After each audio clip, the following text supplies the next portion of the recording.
I'm starting this haircut off with a 2-guard on the clippers, and I'm cutting his hair with the grain.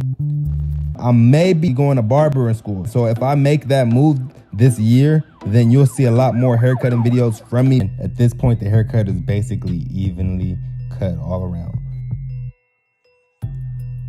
Now I grab my modified Andes GTX liners, and I'm just touching up the back lining. Also getting around his ear, just focusing to make sure that curve comes together.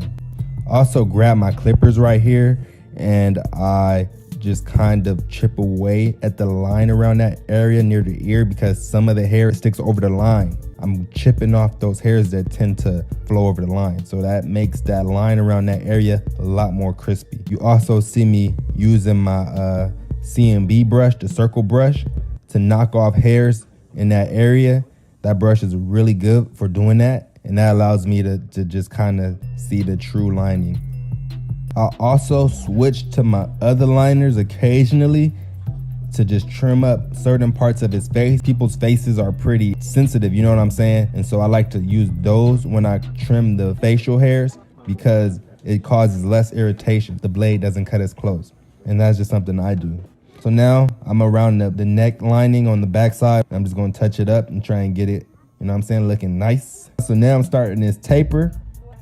With the blade closed. Visuals for my curve before I commit to it fully, and boom, just draw that curve out.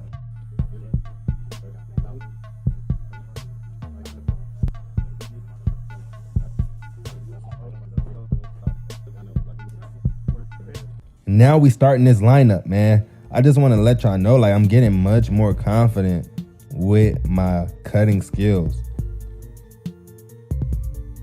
In the beginning, if y'all watch some of my first haircutting videos, y'all seen how I was like kind of tentative about lining people up really close to their hairline, because certain spots I wasn't confident in my skills to shape that up evenly, or just to get it looking a certain way.